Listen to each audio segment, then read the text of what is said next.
Hello! Welcome to Talk Emma Learn English. Here, we learn English by talking, listening, and practicing together.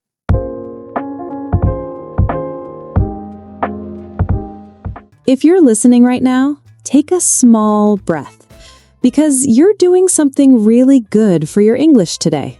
Absolutely. And before we jump in, how are you doing today? Emma, quick question for you first. How was your day? Honestly, a little busy, a little messy, but good. One of those days where you think a lot and then think even more. One of those days. Mine was calm, actually. I went for a walk in the evening and started thinking about thinking. Thinking about thinking? That already sounds like today's topic. Exactly. And before we get into that, friends listening right now, if this podcast helps you even a little, please subscribe and stay with us. We make these episodes to help you feel confident, not confused. Yes, and if you're someone who understands English but still feels stuck while speaking, today's episode is especially for you. Very especially. So, Jack, let me ask you something simple. When you speak English, do you ever feel like your brain is tired? All the time. Not because English is hard, but because my brain is doing too much work. Exactly. And that too much work usually comes from one habit. Translation. Yes. Thinking in your own language first, translating, and then speaking. And by the time you speak, the moment is gone. Or the confidence is gone. Or both. So, today's episode is about something very important. How to think in English and stop translating in your head. This is not magic. This is not talent. And definitely not about being perfect. It's about training your brain gently. Slowly. Naturally. Let's start with a small truth. If you're translating in your head, it doesn't mean you're bad at English. It means you're human. Every beginner does this. And even advanced learners do it sometimes. The problem is not translation itself. The problem is depending on translation all the time. Let's imagine a real situation. You're in a shop. The cashier asks you a simple question. How are you? And in your head, your brain says, okay, what does that mean in my language? Then your brain searches for the perfect answer. Then grammar enters the room. Then fear enters the room. And finally, silence. This happens to so many learners. Because the brain is trying to do 3 jobs at the same time. Translate. Translate. Create a sentence. That's exhausting. So, the first step to thinking in English is not speaking more. It's simplifying your thinking. Let's talk about how children learn language. Children don't translate. They connect words with feelings, actions, and situations. Children hear hungry, they feel hunger. They don't translate it. So we want to rebuild that connection. Word to meaning to feeling, not word to translation to meaning. Here's a small exercise for our listeners. Very small, very easy. When you hear the word coffee, don't translate it. Don't translate. Picture it. Smell it. Feel the warmth. That's thinking in English. Let's try another one. Late. Don't translate. Just feel the stress. Exactly. Thinking in English starts with images, not sentences. Now let's talk about inner voice. That voice in your head that talks all day. Most people think in their native language automatically. We're not trying to erase that. We're adding a second voice. For example, when you wake up in the morning. Instead of thinking, Aaj ka din lamba hoga, Try thinking, it's going to be a long day. same meaning. Different habit. At first, it will feel slow. A little uncomfortable. That's normal. Growth always feels uncomfortable at the beginning. Let's talk about mistakes. Oh yes, the fear monster. Many learners translate because they're afraid of mistakes. But mistakes are part of thinking in English. If you think too much, you stop thinking in English. You start thinking about English. Big difference. Thinking in English is messy at first. Short sentences, Broken sentences. sometimes wrong sentences, And that's okay. because fluency comes from use, not perfection. Let's share something personal. Okay, Okay, when I first started learning another language, I translated everything. same here. And I was slow, very slow. But the day I allowed myself to sound silly, Things changed. I stopped translating full sentences. I started thinking in chunks. Like, I think, I want to, I don't know. These chunks help your brain move faster. So here's a tip for listeners. Learn ready-made phrases, not grammar rules first. Phrases like, I feel like, let me see, maybe later. When you use these daily, your brain starts switching naturally. Thinking in English is not a switch, It's a habit, a daily habit, and habits need repetition. not pressure. Before we go deeper, let's pause for a second. If you're listening right now and thinking, yes, this is exactly my problem, You're not alone, and you're not late. You're right on time. now let's talk about the question everyone asks next. Yes, but how do I actually stop doing it? Exactly, because knowing the problem is one thing. Changing the habit is another. Let's be honest first. You don't stop translating suddenly. If someone tells you, from tomorrow think only in English, that's unrealistic. Very unrealistic. Your brain has used one language for years. Sometimes for your whole life. So we don't fight the brain. We train it. Gently. Let's start with something very simple. Daily inner talk. This is powerful. Most people already talk to themselves. They just don't notice it. So we don't add extra work. We just change the language slightly. For example, imagine you're in the kitchen. You're making tea or coffee. Instead of thinking in your language, try short English thoughts like, I need water. The cup is clean. It's hot. these are not sentences for exams. They're thoughts. And thoughts don't need grammar perfection. They need speed. This is how thinking in English starts, not with big conversations. With small moments. Let's talk about naming things. Yes, this helps a lot. When you see an object, name it in English. Not out loud if you feel shy. In your head is fine. Chair, window, phone, shoes. You're building direct connections, object to English word. No translation bridge in the middle. Now let's move to feelings, This is where learners struggle. because feelings are deep. And language feels personal.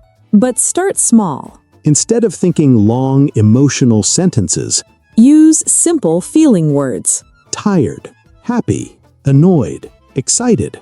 For example, you finish a long day. Don't translate a full sentence. Just think, I'm tired. Your brain understands.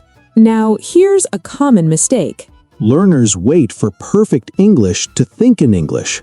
But perfect English comes after thinking practice. Not before. Let's talk about thinking speed. When you translate, your speed is slow, When you think directly, your speed increases. but only if you allow mistakes. Mistakes are not enemies. They are signs of movement. Now imagine a real conversation. Someone asks you, what did you do yesterday? If you translate first, your brain says, yesterday, what did I do, how to say. But if you think in English, you might think, yesterday, work, tired, home. And then you speak, I worked yesterday and came home tired. Simple, natural. Not perfect grammar, but clear meaning. That's communication. Now let's talk about thinking in chunks, not words. This is very important. Native speakers don't think word by word. They think in ready pieces. Like, I think, I feel like, I'm not sure. If you learn these chunks, your brain relaxes. Because it doesn't need to build sentences from zero. So here's a habit. Every week, choose 3 useful chunks. Use them in your thoughts. For example, I think it's good. I think I need rest.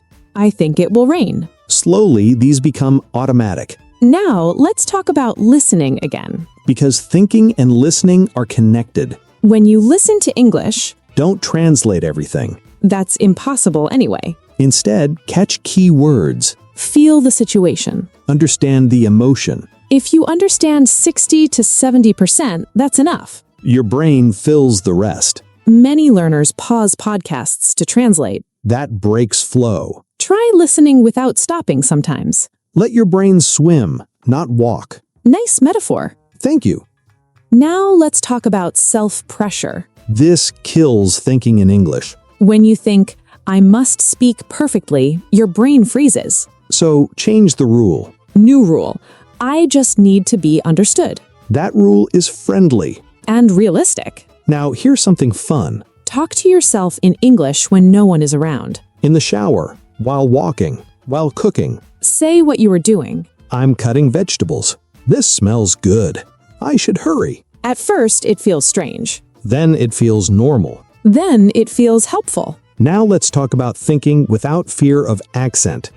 Accents don't matter in your head. Exactly. You don't need pronunciation perfection to think. Thinking is private. Use that freedom. This is your safe practice space. Before we move forward, let's be honest again. Yes, everyone asks this. Thinking in English won't be full-time at first. Your brain will switch back and forth. That's okay. Even bilingual people do that. Progress is not only English. Progress is more English than yesterday. Beautifully said. In the next part, we'll talk about real-life speaking situations. Phone calls, small talk, unexpected questions. And how thinking in English helps you stay calm. That's where real confidence grows. So, take a breath. You're doing better than you think. And your brain is learning, even when you don't notice. Now comes the hardest question. Yes, everyone asks this. How do I actually start thinking in English? Exactly. People understand the idea, but they don't know how to practice it in real life. And honestly, this is where most learners get stuck. They know vocabulary, they know grammar, but their brain still runs in their first language. Because their brain learned English the school way. Translate, check, speak. And real English doesn't work like that. Not at all. Real English is fast, emotional, automatic. So today in this part, we're going to talk about practical ways to train your brain to think in English. Not theory, not heavy rules. Just daily habits that normal people can actually follow. And yes, some of them will feel strange at first. Very strange, but they work. Let's start with something simple. Talking to yourself. Ah, yes, the thing everyone does secretly but never talks about. Exactly. People think talking to yourself is weird. But it's actually one of the best ways to think in English. Because when you talk to yourself, there's no pressure, No listener, no judgment. no fear of mistakes. For example, you wake up in the morning. Instead of thinking in your language, you try this. Okay, I need to get up now. I feel sleepy. I should drink some water. Very simple thoughts. Not perfect grammar, just real thoughts. And the key rule here is very important. Don't translate. If a word doesn't come, don't stop. Use a simple word instead. For example, if you don't know exhausted, Just say very tired. thinking in English is not about fancy words. It's about flow. Exactly. Another powerful habit is naming things around you. Oh yes, this one is great for beginners. You're sitting in your room. Look around and think. Chair, table, window.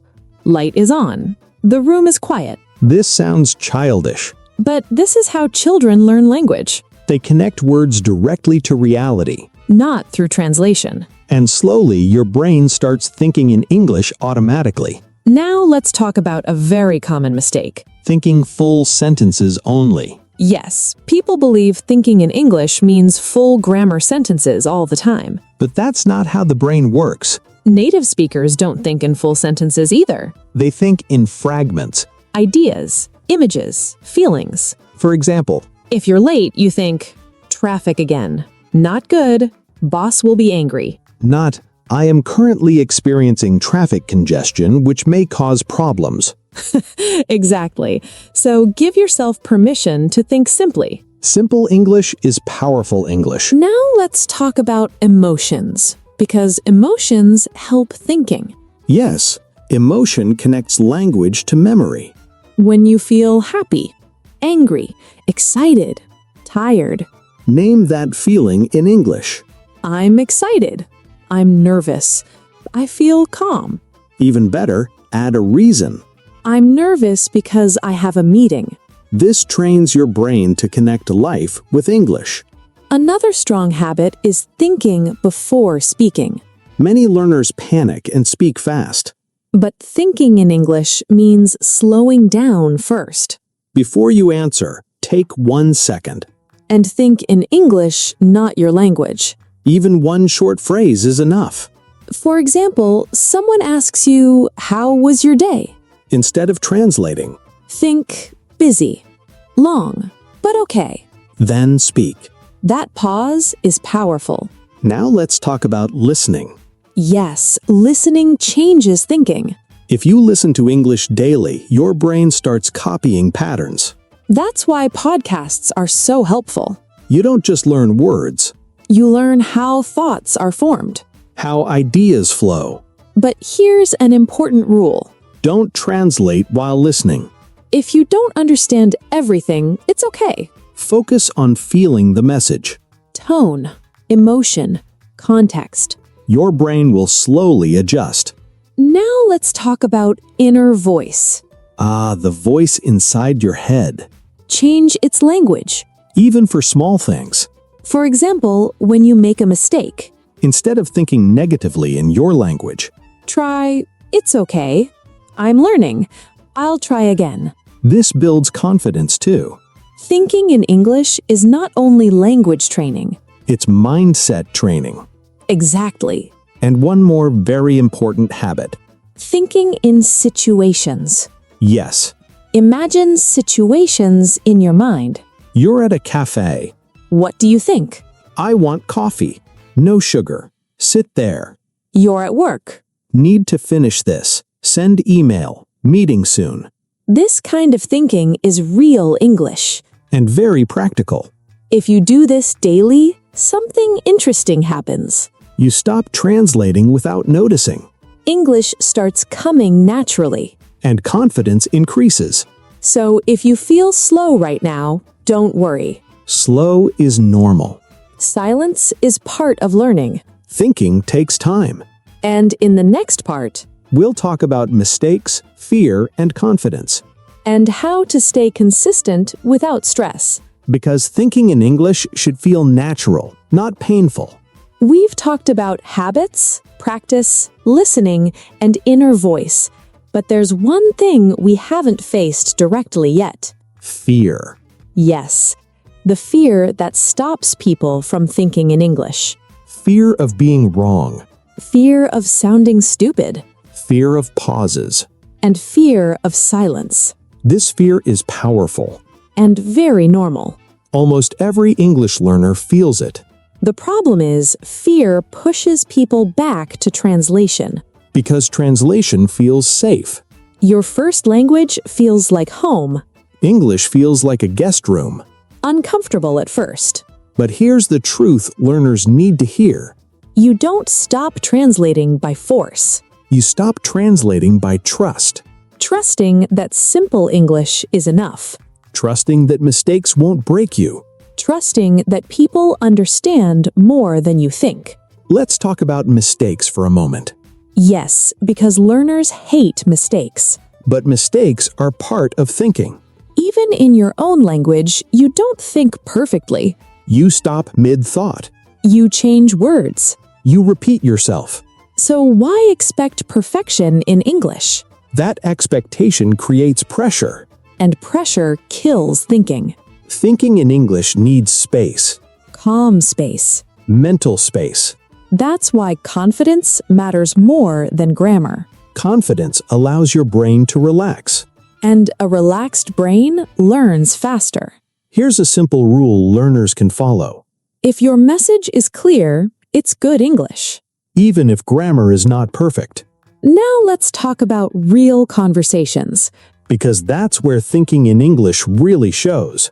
In real conversations, you don't have time to translate.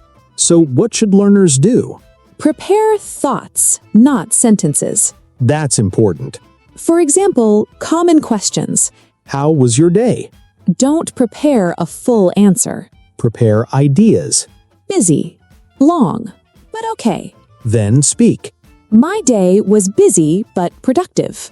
That's thinking, not translating. Another example. What are you doing this weekend? Think first. Family, rest, movie. Then speak. I'll spend time with family and relax. This is how English lives in your brain, not as rules. But as meaning. Now let's talk about something emotional. Comparing yourself to others. Ah, yes. Learners hear fluent speakers and feel small. They think, I'll never sound like that. But they forget one thing. Those speakers were beginners once too. They struggled. They translated. They paused. They made mistakes. Thinking in English is a journey. Not a switch. Some days you'll think better. Some days your brain will feel slow. That's normal. Progress is not straight. Now let's give listeners a simple daily routine. Yes, something practical. Morning. Think simple thoughts in English. I need coffee. It's cold today. During the day. Name actions. Working. Waiting. Feeling tired. Evening. Reflect. What went well today? What was hard? All in simple English. No dictionary in your head. No translation. Just meaning. And one more powerful thing. Celebrate small wins. Yes, If you thought one full sentence in English today, that's a win. if you answered without translating, That's progress. if you felt less fear, That's growth. thinking in English is not about speed. It's about comfort. Comfort leads to confidence, Confidence leads to fluency. and fluency leads to freedom. Freedom to express yourself. Freedom to connect with people. Freedom to be yourself in another language. And before we end, we want to say this.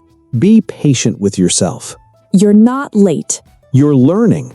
and learning takes time. If this episode helped you even a little, If it made English feel less scary, please subscribe to Easy English Podcast. we're here to practice with you. Every step, every mistake, every small success. And remember, you don't need perfect English. You just need English that lives in your mind. We'll see you in the next episode. Keep thinking, keep trying, and keep going. Bye, everyone!